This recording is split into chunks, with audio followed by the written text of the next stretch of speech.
15 বছর বয়সী মাহার সাথে বিয়ে হল 27 বছর বয়সী ওয়াসিফের। পুরো নাম ইরহাম ওয়াসিফ খান। খুব ছোটবেলায় সড়ক দুর্ঘটনায় মাহা তার বাবা মাকে হারিয়েছে। বাবা মায়ের মৃত্যুর পর সে বড় হয়েছে তার নানু বাড়িতে। মাহার নানু আলেয়া বেগম গ্রামের এক স্কুলে দপ্তরির হিসেবে কাজ করেন। সংসারটা তাঁদের বড্ড অভাবের। তার ওপর মাহার নানা প্যারালাইজড। ভদ্রলোকের দুপা কেটে ফেলা হয়েছে এক রোগের কারণে, বিছানা ছেড়ে ওঠার ক্ষমতা নেই তার। সংসারে আয় বলতে আলেয়া বেগমের ওইটুকু, অথচ খরচের বোঝা পাহাড় সম। মাহার মামারা নিজেদের স্ত্রী সন্তানদের নিয়ে অন্য শহরে স্থায়ী হয়েছেন। ভাগ্নি বা বুড়ো বাবা মায়ের খোঁজ তারা খুব একটা রাখে না।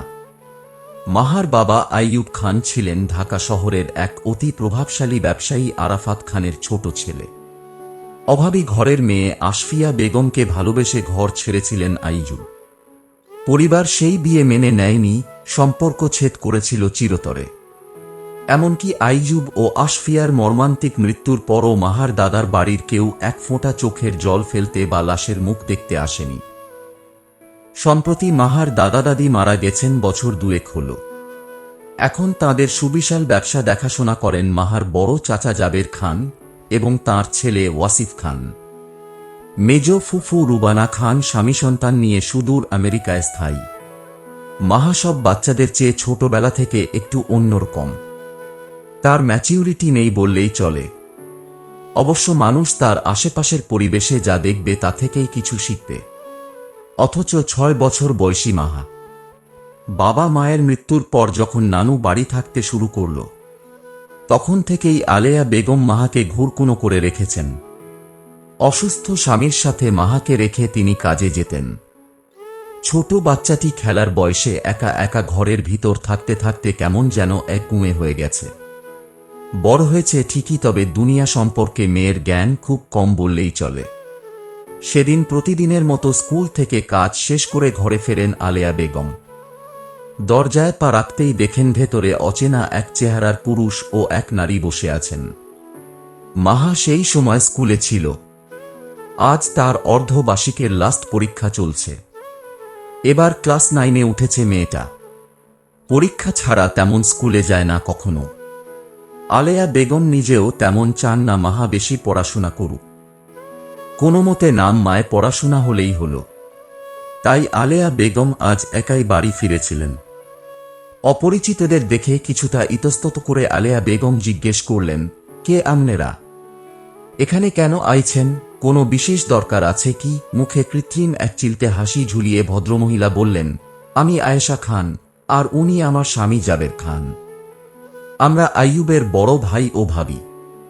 কথাটা শুনে আলেয়া বেগম যেন আকাশ থেকে পড়লেন। তিনি কিছু বলার আগেই জাবের খান গলা কেশে বললেন, মাহামা কোথায়? ওকে দেখছি না যে। আলেয়া বেগম সতর্ক হয়ে বললেন, ওকে দিয়ে আমনেগো কি কাম? জাবের খান হেসে বললেন, উদ্দেশ্য তো একটা আছেই, তাই তো আশা। আগে মাহামা আসুক। ঠিক তার কিছুক্ষণ পরেই স্কুল থেকে ফিরল মাহা। গরমে ফর্সা গাল দুটো লাল হয়ে উঠেছে, কাঁধে ঝুলছে স্কুলের ব্যাগ।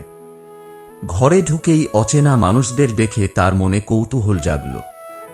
সে নানিকে ইশারায় জিজ্ঞেস করল, এরা কারা? আয়েশা খানের চোখ দুটো মাহাকে আপাদমস্তক মেপে নিল। পাতলা, হালকা গোড়ে গঠিত এক কিশোরী। গায়ের রং দুধে আলতায়, সামান্য কোঁকড়ানো চুল আর নিষ্পাপ একখানা মুখ। মেয়েটার মধ্যে কেমন যেন একটা স্নিগ্ধতা আছে। আয়েশা খানের বুকের ভেতরটা হঠাৎ এক অজানা অপরাধবোধে মোচড় দিয়ে উঠল। এত ছোট একটা মিষ্টি মেয়ের জীবন কি তারা সত্যি নষ্ট করতে যাচ্ছেন? জাবের খান আদর মাখা গলায় ডাকলেন, মাহা মামুনি, এদিকে এসো তো। মাহা এগোল না, নানির দিকে তাকাল। আলেয়া বেগম মাথা নেড়ে বললেন, যা মাহা, উনি তোর বড় চাচা আর চাচি হয়। নানির আশ্বাসে মাহা সামনে গিয়ে দাঁড়াল। জাবের খান স্নেহের হাত বোলালেন ওর মাথায়। অন্যদিকে আয়েশা খান ব্যাগ থেকে একটা বাক্স বের করে চমৎকার একটি ডায়মন্ডের আংটি মাহার হাতটা ধরে আচমকা আঙুলে পরিয়ে দিলেন। আলেয়া বেগম অবাক হয়ে তাকিয়ে রইলেন। আয়েশা খান এবার ধীরভাবে স্পষ্ট গলায় বললেন, আপনাকে একটা বিশেষ কথা বলতে এসেছি। আপনারা মাহাকে ছোট থেকে কষ্ট করে বড় করেছেন, কিন্তু বংশের পরিচয় হিসেবে ওর কিছু অধিকার তো আছে। আমার শ্বশুর মারা যাওয়ার আগে ছোট ছেলের সাথে করা অন্যায়ের প্রায়শ্চিত্ত করতে চেয়েছিলেন।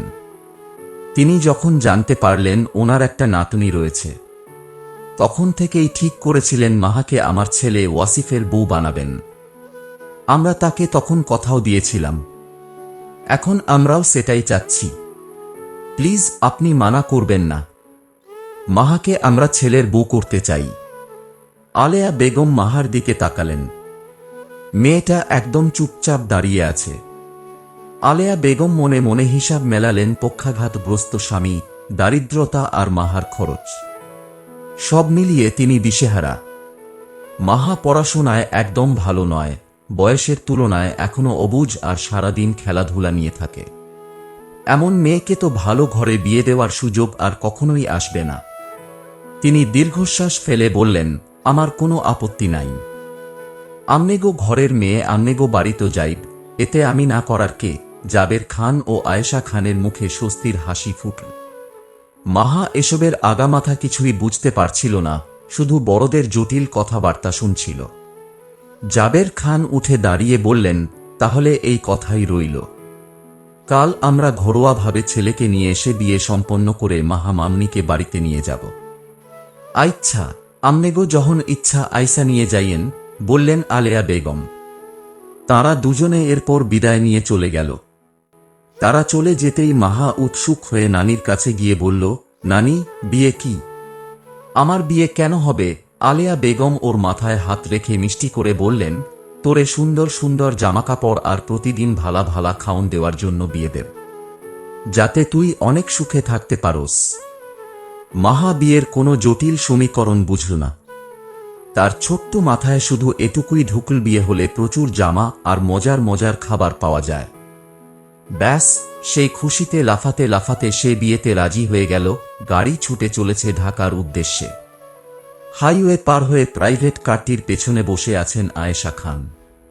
তার মুখ জুড়ে চরম দুশ্চিন্তার ছাপ। স্ত্রীকে এভাবে অস্থির হতে দেখে স্টিয়ারিংয়ে এক হাত রেখে অন্য হাতে আয়েশা খানের হাত স্পর্শ করলেন জাবের খান। স্বামীর আলতো স্পর্শে সাময়িক স্বস্তি পেলেন আয়েশা খান। গাড়ি ড্রাইভ করতে করতেই জাবের খান বললেন, এত চিন্তা করছো কেন আয়েশা? দেখবে সবকিছু আগের মতো ঠিক হয়ে যাবে। আয়েশা খান উদ্বিগ্ন গলায় বললেন, যদি ঠিক না হয়, যদি আমাদের ওয়াসিফ কখনো সুস্থ না হয়, তাছাড়া একটা ছোট্ট নিষ্পাপ মেয়েকে ওর জীবনে জড়িয়ে আমরা ভালো করছি তো, এইভাবে মিথ্যা বলে সম্পর্ক গড়া কি ঠিক হচ্ছে? ওয়াসিফ যদি ওর কোনো ক্ষতি করে ফেলে? দিন দিন ওর আচরণ তো মানুষের মতো থাকছে না, পশুর মতো হয়ে যাচ্ছে। জাবের খান এক হাতে আয়েশা খানের হাত ধরে সান্ত্বনা দিয়ে বললেন, রিল্যাক্স আয়েশা, এত প্যানিক করো না। সবকিছু আল্লাহর ওপর ছেড়ে দাও, তিনি নিশ্চয়ই উত্তম পরিকল্পনাকারী। স্বামীর কথায় মনকে শান্ত করার চেষ্টা করলেও আয়েশা খানের বুকের ভেতরের ভয়টা কোনোভাবেই কমছিল না। কালকের দিনটা মাহার জীবনে কি অন্ধকার নিয়ে আসছে তা ভেবে তাঁর আত্মা কেঁপে উঠল। গাড়ি এসে থামল একটা জঙ্গলের পাশে নির্জন এলাকায়। আয়েশা খান স্বামীর দিকে একবার তাকালেন, তারপর দুজনেই গাড়ি থেকে নেমে জঙ্গলের ভিতর দিয়ে হাঁটা ধরলেন। একটু ভিতরে যেতেই গাছপালার মাঝে দেখা গেল একটা দোতলা বাড়ি। বাইরে থেকে দেখলে মনে হয় অনেক পুরনো, জং ধরা, জরাজীর্ণ। দুজনে ভিতরে ঢুকলেন। বাড়িটির ভিতরের দৃশ্য একদম আলাদা। বাড়ির ভিতরটা খুব পরিষ্কার আর গোছানো। উপরের তলায় পুরোটা জুড়ে একটা বড় রুম, বাকি অংশ ফাঁকা করিডোর। নিচতলায় 3টা রুম, একটা কিচেন, একটা বসার ঘর, আরেকটা রুম তালা দেওয়া। আয়েশা খান স্বামীর হাত ধরে সিঁড়ি দিয়ে উপরে উঠছিলেন। হঠাৎ উপর থেকে ধপাস করে কিছু একটা পড়ার শব্দ হলো। শব্দ শুনে আয়েশা খান ভয়ে দাঁড়িয়ে গেলেন। জাবের খান স্ত্রীর ভয় বুঝতে পারলেন, তাই তিনি আয়েশা খানকে বাইরেই রাখলেন। নিজে দরজাটা একটু ফাঁক করে ভিতরে ঢুকলেন। ভিতরে গিয়ে দেখলেন ওয়াসিফ মাথা নিচু করে বসে আছে, 2 হাত দিয়ে মুখ ঢেকে রেখেছে। হাতে পায়ে মোটা শিকল বাঁধা। কারো পায়ের শব্দ পেয়ে ওয়াসিফ মুখ তুলে তাকাল। ছেলেটার গায়ের রং শ্যামলা, চোখ দুটো ধূসর রঙের, শরীরটা বেশ শক্তপোক্ত, মাথার চুলগুলো বড় বড় এলোমেলো হয়ে আছে। দেখার কেউ নেই তাই আঁচড়ানোরও হয় না। সামনে বাবাকে দেখেও ওয়াসিফ আগের মতোই চুপচাপ বসে রইল। ছেলেকে শান্ত দেখে জাবের খানের বুক থেকে একটা বড় নিঃশ্বাস বের হল। দরজার আড়ালে দাঁড়িয়ে সব দেখছিলেন আয়েশা খান। শাড়ির আঁচলে মুখ চেপে কাঁদছিলেন তিনি। আজ একটা বছর হয়ে গেল। ছেলের এই অসুস্থতার জন্য তিনি ছেলের সামনে যেতে পারেন না। বাড়ি থেকে দূরে এনে রেখেছেন ছেলেকে, অসুস্থতার ব্যাপারে কাউকে জানতে না দেওয়ার জন্য। সবাই জানে ওয়াসিফ কানাডায় থেকে বিজনেস দেখাশোনা করছে, অথচ ভিতরের খবর কেউই জানে না।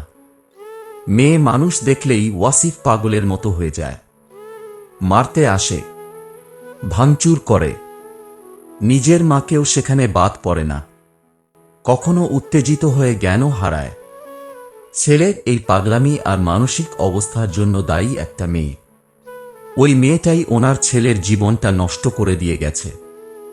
না হলে ওনার সোনার টুকরো ছেলেটার আজ এই অবস্থা হতো না। জাবের খান ছেলের হাত পায়ের শিকল একটু ঢিলা করে দিলেন যাতে চাপ না লাগে। তারপর হাতে থাকা ব্যাগ থেকে খাবার আর পানির বোতল বের করলেন, যেগুলো ওয়াসিফের সামনে রাখেন। কাজ শেষে স্ত্রীকে নিয়ে সেখান থেকে বের হয়ে এলেন। যাওয়ার সময় বাইরে থেকে বাড়ির মেইন দরজায় তালা লাগিয়ে দিলেন। এদিকে ঘরের ভিতরে ওয়াসিফ সামনের খাবারগুলো দেখেই হামলে পড়ল। খাবারগুলো দুই হাতে খাবলে খাবলে খেতে লাগল। চারপাশে খাবার ছড়িয়ে পড়ল, মুখের চারপাশেও খাবার লেগে গেল। সেদিকে যেন তার বিন্দুমাত্র খেয়াল নেই। সে ওভাবেই খেতে লাগলো, একদম ক্ষুধার্ত বাচ্চাদের মতো করে। পরদিন সকাল। নির্জন জঙ্গলের সেই দোতলা বাড়িটির ভেতর এক অদ্ভুত নিস্তব্ধ পরিবেশ। জাবের খান কাজীকে সাথে করে নিয়ে এসেছেন। সাথে এসেছেন আয়েশা খানও, তবে তিনি নিচের ঘরে দাঁড়িয়েই রইলেন। ছেলের সামনে যাওয়ার সাহস পেলেন না। শিকলে বাঁধা অবিন্যস্ত চুলের ওয়াসিফকে জোর করে শান্ত করিয়ে কাজীর সামনে বসানো হল। কাজীর মুখে একটানা কিছু অস্পষ্ট আরবি ও বাংলা শব্দের গুঞ্জন। ওয়াসিফ কিছুই বুঝতে পারছে না, তার ধূসর চোখ দুটো শূন্য দৃষ্টিতে দেয়ালের দিকে নিবদ্ধ। জাবের খান ছেলের হাত শক্ত করে ধরে কাজী সাহেবের নির্দেশ মতো কাবিননামায় সই করিয়ে নিলেন এবং ওয়াসিফের অগোচরেই তার সম্মতিসূচক কবুল বলে নেওয়া হল। একতরফা এই বিয়ের প্রক্রিয়া শেষ করে কাজী সাহেবকে মোটা অঙ্কের বিদায়ী উপহার দিয়ে বিদায় দিলেন জাবের খান। ওয়াসিফের কানে তখনও হয়তো পৌঁছায়নি যে তার নামের সাথে কোনো এক অজানা কিশোরীর ভাগ্য চিরতরে জুড়ে দেওয়া হয়েছে। এরপর গাড়িতে করে তারা সোজা রওনা হলেন গ্রামের দিকে। সেখানে অতি সংক্ষেপে ঘরোয়া পরিবেশে মাহার সাথে আনুষ্ঠানিকতাটুকু সম্পন্ন হল। মাহার পরনে একটি সাধারণ লাল রঙের শাড়ি, যা আয়েশা খান শহর থেকে কিনে এনেছিলেন। 15 বছর বয়সী মাহা শাড়ির কুঁচি সামলাতে সামলাতে বারবার পা পিছলে যাওয়ার উপক্রম হচ্ছে। তার মুখে নতুন শাড়ি আর উজ্জ্বল গয়না পেয়ে এক ধরনের অদ্ভুত আনন্দ খেলা করছে। আলেয়া বেগম কান্নাভেজা চোখে নাতনিকে বিদায় জানালেন। মাহার কাছে নানি কাঁদছে কেন তা একেবারেই বোধগম্য হল না। সে গাড়িতে ওঠার সময় নানিকে উল্টো আশ্বাস দিয়ে বলল, নানি তুমি কাঁদছ কেন? চাচি তো বলছে আমি কয়দিন বেরিয়ে চলে আসব তোমার কাছে। আলেয়া বেগম কিছুই বললেন না, শুধু নাতনির মুখের দিকে তাকিয়ে ম্লান হাসলেন। বিকেলের দিকে ঢাকা পৌঁছানোর পর গাড়িটি শহরের সুবিশাল খান ভিলার দিকে না গিয়ে সোজা গিয়ে থামল জঙ্গলের সেই নির্জন বাড়িটার সামনে। পরিবেশটা দেখে মাহার বিস্ময় জাগল। শহর মানে তো সে জানত বড় বড় দালান কোঠা, রংবেরঙের আলো, কিন্তু এখানে চারপাশ কত অন্ধকার আর নিঝুম। আয়েশা খান মাহাকে গাড়ি থেকে নামিয়ে বাড়ির ভেতরে নিয়ে গেলেন, কিন্তু তিনি নিজে দোতলায় উঠলেন না। অপরাধবোধে তার পা দুটো যেন জমিতে আটকে যাচ্ছিল। জাবের খান মাহার হাত ধরে সিঁড়ি দিয়ে উপরে নিয়ে গেলেন। দোতলার বড় ঘরটার কাঠের ভারী দরজা ঠেলে ভেতরে প্রবেশ করতেই এক ভ্যাপসা গন্ধ মাহার নাকে এল। ঘরের একদম এক কোণায় অন্ধকার আলো ছায়ার মাঝে বসে আছে এক বিশালদেহী পুরুষ। হাত পায়ে মোটা শিকল বাঁধা, যা মেঝেতে সামান্য নাড়াচাড়াতেই ক্ষণক্ষণ শব্দ তুলছে। চুলগুলো উস্কো খুস্কো, পরনে মলিন পোশাক। মাহা ভয় না পেয়ে চোখ দুটো গোল গোল করে লোকটার দিকে তাকাল। তার অবুঝ মাথায় কোনো কিছুই প্রবেশ করল না। কারো স্ত্রী হওয়া কি, সংসার কি, বা এই লোকটা কেন এইভাবে বাঁধা রয়েছে? জাবের খান মাহার সামনে হাঁটু গেড়ে বসলেন। ওর পুতুলের মতো নিষ্পাপ মুখের দিকে তাকিয়ে গলার স্বর কিছুটা নরম করে বললেন, মাহা মামুনি, শোনো, আজ থেকে এটা তোমার ঘর, আর ইনি তোমার স্বামী ওয়াসিফ। আজ থেকে তুমি এই ঘরেই থাকবে এবং উনাকে দেখে রাখবে। মাহা শিকলের দিকে আঙুল তুলে বলল, উনি ওইভাবে বেঁধে রাখা কেন? উনি কি চোর? জাবের খানের বুকের ভেতরটা এক মুহূর্তে মোচড় দিয়ে উঠল। তিনি নিজেকে সামলে নিয়ে বললেন, না মা, উনি অসুস্থ। একটা কথা খুব ভালো করে মনে রাখবে, উনার গায়ের এই শিকলগুলো তুমি কখনো খুলবে না। খবরদার, ভুলেও খুলতে যেও না। উনি যদি কিছু চান, দূরে দাঁড়িয়ে দেবে, কাছে যাবে না। মনে থাকবে। মাহা বাধ্য মেয়ের মতো মাথা নাড়ল। মনে থাকবে। কিন্তু নানি যে বল, বিয়ে হলে প্রতিদিন অনেক অনেক মজার খাবার পাওয়া যায়। আমারে খাবার কে দেবে? জাবের খান চোখের কোণে জমতে চাওয়া জল লুকিয়ে বললেন, প্রতিদিন একজন লোক এসে তোমাকে আর উনাকে 4 বেলা সব খাবার দিয়ে যাবে। তোমার যা লাগবে তাকে বললেই এনে দেবে। মাহা খুশিতে মাথা দুলিয়ে বলল, আচ্ছা, তাইলে ঠিক আছে। জাবের খান আরেক মুহূর্ত সেখানে দাঁড়াতে পারলেন না। মাহার মতো এক অবুঝ কিশোরীকে এইভাবে এক মানসিক ভারসাম্যহীন হিংস্র ছেলের মুখোমুখি রেখে যাওয়ার পাপে তার বিবেক দংশন করছিল। কিন্তু এছাড়া তাদের কাছে আর কোনো উপায় ছিল না। দরজা ভিড়িয়ে দিয়ে জাবের খান নিচে নেমে এলেন।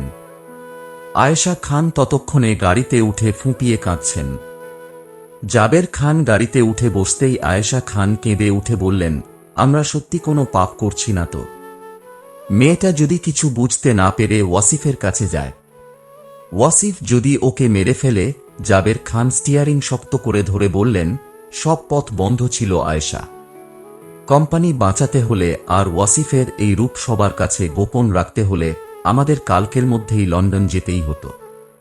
ওখানে স্পেশালিস্ট ডাক্তারের অ্যাপয়েন্টমেন্ট নেওয়া হয়ে গেছে। আমরা 1 মাস পর যখন ফিরে আসব, ততদিনে ওয়াসিফের চিকিৎসার একটা সুরাহা হবে। আর প্রতিদিন খাবার দেওয়ার জন্য যে রাজু ছেলেটাকে দায়িত্ব দিয়েছি, সে এসে দেখে যাবে ওদের।